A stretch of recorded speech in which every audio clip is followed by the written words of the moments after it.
بسم اللہ الرحمن الرحیم۔ حضور صلی اللہ علیہ وسلم کی دائی حلیمہ سعدیہ کی مکہ آمد۔ بنو سعد کا ایک چھوٹا سا قافلہ مکہ کی طرف رواں دوا ہے۔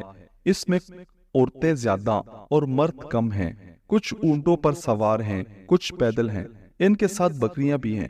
وہ پڑاؤ کرتے اور مویشیوں کو چراتے ہوئے مکہ کی طرف چلے آ رہے ہیں۔ ان کے اپنے علاقے میں تقریباً قحط سالی ہے، اس لیے جانور کمزور اور اہل قافلہ دبلے ہیں۔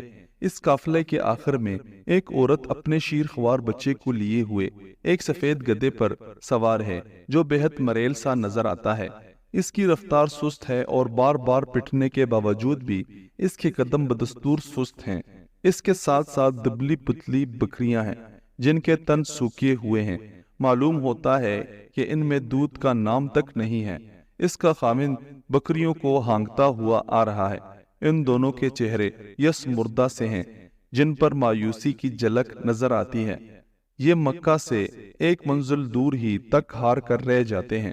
ان کا گدھا اور اونٹ آگے بڑھنے سے عاجز ہیں، اس لیے قافلہ ان کا انتظار کیے بغیر اپنا سفر جاری رکھتا ہے اور عورت تکے ہارے لہجے میں کہتی ہے، ہم بڑے بدنصیب ہیں جو منزل کے قریب پہنچ کر پیچھے رہ گئے ہیں۔ ان ہمارے ساتھی آج ہی شہر میں داخل ہو کر اچھے اچھے گرانوں کے بچے دودھ پلانے کے لیے حاصل کر لیں گے اور ہم رہ جائیں گے۔ خدا جانے ہمیں کوئی ملے گا بھی یا نہیں۔ اس کا خاوند نہایت افسردگی عالم میں کہتا ہے، ہمارا گدھا کمزور اور بکریاں دبلی ہیں، یہ تیز رفتار قافلے کے ساتھ کیسے دے سکتے ہیں؟ یہ قسمت کی بات ہے، تم کوئی فکر نہ کرو، کسی نہ کسی گھر تک ہماری رسائی ہو ہی جائے گی۔ تم عبداللہ کا خیال رکھو جو دودھ نہ ملنے کی وجہ سے دن رات روتا رہتا ہے۔ عورت کہتی ہے، ہاں میری چاتیاں خشک ہو رہی ہیں۔ عبداللہ میرا لاڈلا دودھ نہ مل سکنے کی وجہ سے کمزور ہو گیا ہے، لیکن کیا کریں؟ اگر مکہ سے کوئی بچہ نہ ملا تو مزدوری کے بغیر ہمارا گزارا بہت مشکل ہوگا۔ یہ کہہ کر عورت خاموش ہو جاتی ہے۔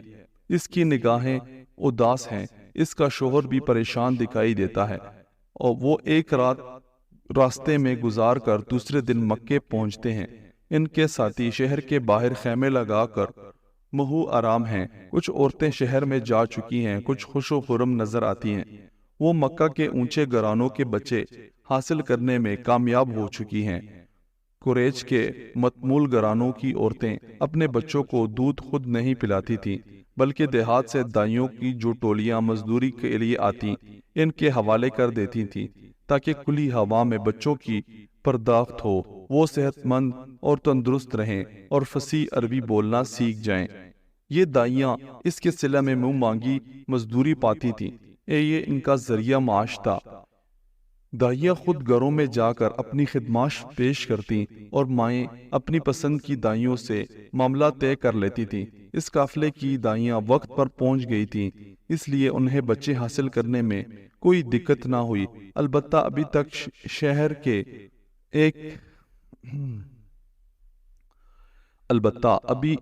اس شہر میں ایک بچہ ایسا بھی موجود ہے جس کی طرف کسی نے توجہ نہیں کی۔ یہ سیدہ آمنہ کا دری یتیم ہے۔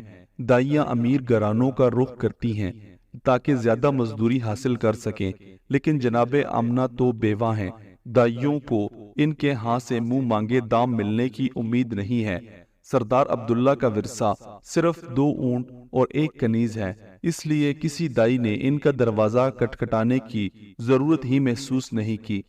وہ ایک یتیم بچے کو لینے کے لیے تیار نہیں ہیں۔ انہوں نے اس کی پرورش کو بے سود سمجھا ہے۔ حضور صلی اللہ علیہ وسلم کو دودھ پلانے کے لیے حلیمہ کا انتخاب۔ وہ اپنے خیموں میں واپس آ کر باتیں کر رہی ہیں اور دیر سے پہنچنے والی دائیا سے ٹٹول کرتے ہوئے کہتی ہے، ہم نے تمہارے لیے عبداللہ کا یتیم بچہ چھوڑ دیا ہے، جاؤ اسے تم گود میں لے لو۔ یہ بیچاری ان کی باتیں سن کر پریشان ہو رہی ہے۔ اتنے میں اس کا خاوند حارث خیمہ گاڑنے سے فارغ ہو کر کہتا ہے، حلیمہ تم کیوں پریشان ہو رہی ہو؟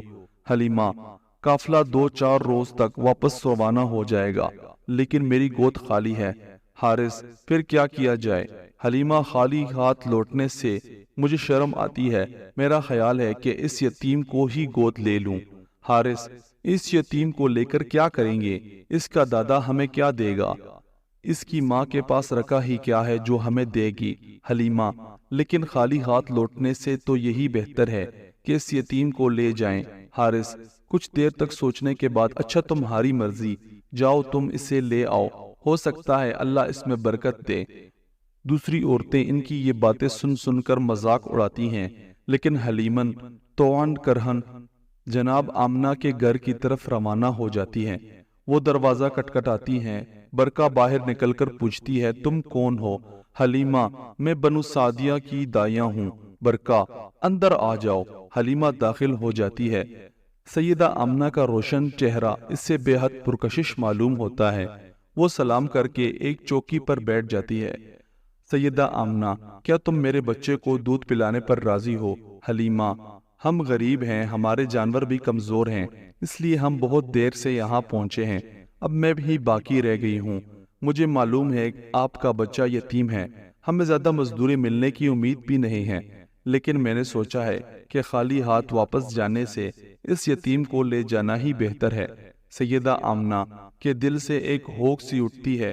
سردار عبداللہ کی تصویر آنکھوں کے سامنے آ جاتی ہے۔ بیتے دنوں کی یاد بے چین کر دیتی ہے۔ وہ گم سن سی ہو کر رہ جاتی ہے۔ برکہ آہستہ آہستہ آپ کا شانہ ہلاتی ہے۔ تھوڑی دیر بعد آپ کی یہ کیفیت جاتی رہتی ہے۔ برکہ حلیمہ سے مخاطب ہو کر کہتی ہے: مالکن، حضور کو چھوٹے سردار کی وفات کا سخت صدمہ ہے، جب کبھی ان کو یاد آتی ہے تو ایسی ہی کیفیت طاری ہو جاتی ہے۔